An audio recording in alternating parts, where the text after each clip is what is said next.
دستتو میگیرن. دلم نمیاد این قصه رو نگم، چون رفقا گفتن بگو دوباره تکرار بکن، گفتم چش. تو مشهد براشون گفتم، ممکنه دوستان نبودن اونجا نشنیدن، دوباره عرض بکنم این قصه خیلی با دل من، 10 بارم گفتم، باز برای خودم تازگی داره ها، خیلی هم با دل من بازی کرده. مترجم تفسیر شریف ارمیزان، این بزرگوار جناب اسد محمد باقر موسوی همدانی به رحمت خدا رفته 3-4 ساله، ایشون این قصه رو نقل میکرد، من رو تعریف کرده. علی نابیه تو همدان، در محله‌ای که الان کنار مصلای فعلی همدان به نام گنداب، در این محله زندگی میکنه. اسمش علیه، چون تو این محله زندگی میکنه بهش میگن علی گندابی، بهش میگن علی گندابی. علی گندابی قیافه بسیار زیبا و خوشگلی داشته، چشای زاغ، موهای بور، یک کلاهی هم سرش میذاشته، کلاه پشمی به این زیباییش میافزوده، اما لات بوده، ولی یه جو معرفت و مرام هم ته دلش بوده. جلو قهوه خونه نشسته داره قلیون میکشه، یه وقتی یه خانومی که تازه شوهر کرده وایستاده داره به این علی نگاه میکنه، علی هم تیپی زده خوشگله دیگه. آی جوون، حق نداری یه جوری تیپ بزنی که نامحرم به تو خوب نگاه بکنه ها، معمولی عادی. علی گندابی بلند شد، موهاشو جوریده پولیده کرد، کلاه رو پرت کرد، گفت علی خجالت نمیکشی؟ یه جوری خودتو درست کردی که ناموس مردم داره به تو نگاه میکنه.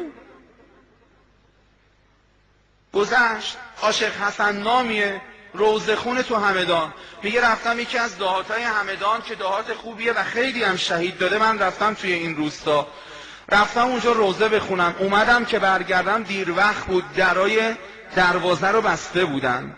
خدایا بخوام بمونم که حیوانایی درنده اینجان، بخوام برگردم دهات، فردا صبح باید مسجد جامع سخنرانی بکنم، اومدم در بزنم دیدم وا ویلا چی شده؟ علی گندابی قمه به دست، عرق خورده، عربده کشون با رفقاش پشت در وایستادن. حالا بیا و درستش کن. چی کار کنم؟ نمیشه برگشت، نمیشه وایستاد، نمیتونم برم تو دیگه. دلو زدم به دریا، خدای توکل بر تو، در زدم. علی گندابی در رو باز کرد، عربده میکشه، قمم به دستش، تا منو نگاه کرد، گوشه قبا منو گرفت، منو کشون برد تو. گفت عاشق حسن این ما باشم اینجا چه غلطی میکنی؟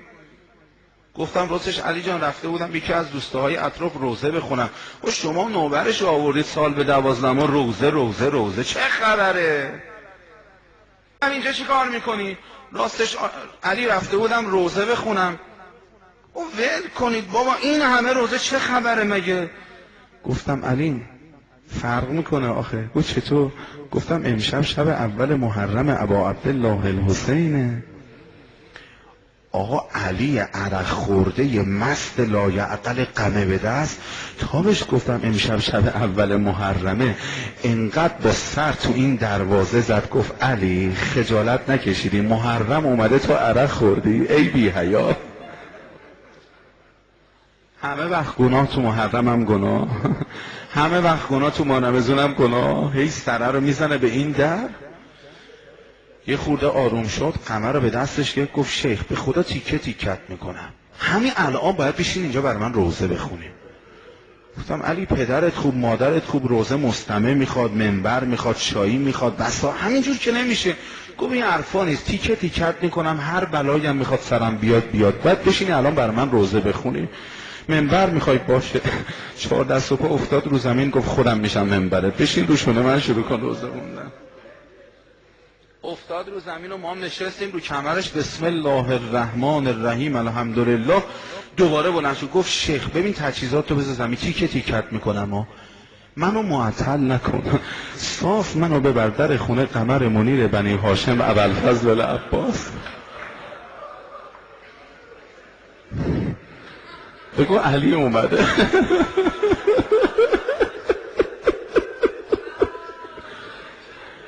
نشستم رو کمرش، شروع کردم بدون مقدمه، ای اهل حرم،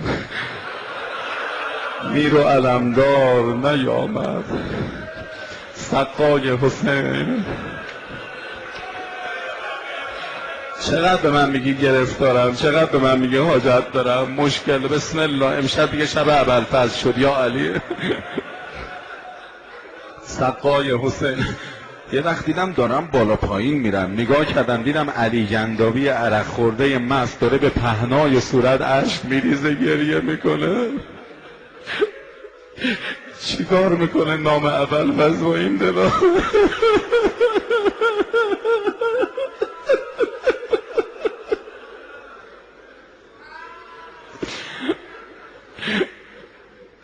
روزم که تموم شد بلند شد دست منو گرفت گفت شیخ ممنونتم روزه خوندیم، میشه یه کار دیگه برای من بکنیم؟ من خجالت میکشم. گفتم بگو.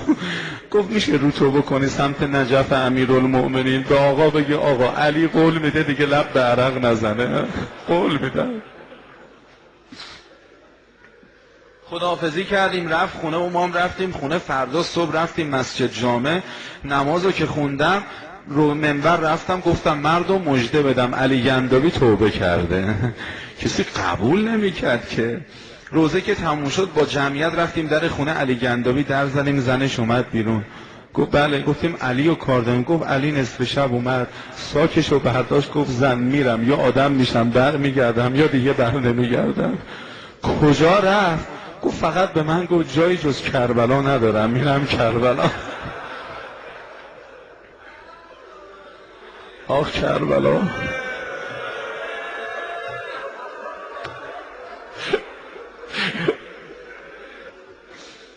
مدتی علی گنداوی اومد کربلا، مقیم کربلا شد. خوب که زنگار از دلش زدوده شد بلند شد اومد نجف. میرزای شیرازی تو نجف داره نماز میخونه، علی گنداوی صف عقب بود، بعد کم کم اومد جلو تا ملازم میرزا شد، کنار میرزا. هر وقت میرزا وارد حرم میشد میدید علی نیست صبر میکرد تا علی بیاد. یه روز دارن نماز میخونن خبر دادن میرزا فلان عالم تو نجف مرده. گفت باشه قبری همینجا زیر پای زائرین امیرالمؤمنین بکنید، بین الصلاتین هم بیارید من نمازشو میخونم، نه بعد از نمازم دفنش میکنیم. نماز اول خوندن گفتن میرزا قبر آماده شده اما اون عالم دوباره زنده شده، قلبش شروع کرده به کار کردن. میرزا گفت رو قبر رو نپوشونید، یه حکمتی تو این قصه هست باید باشه. نماز دومو که خوندن السلام علیکم و رحمت الله و برکاته، گفتن میرزا چی شده؟ علی گنداوی سر از سجده بلند میکنه. اومدن تکونش دادن علی دیدن علی افتاده مرده از دنیا رفته. بعد میرزا لبخند زد گفت میدونید علی تو سجده آخر نمازش چی گفت؟ امیرالمؤمنین رو واسطه قرار داد، خدا رو قسم داد به آبروی علی، گفت خدایا زیر پای زائرین امیرالمؤمنین یه قبر خالیه من برم اونجا. ببینید که دیگه بر ابوالفضل آدمو به کجا میرسونه.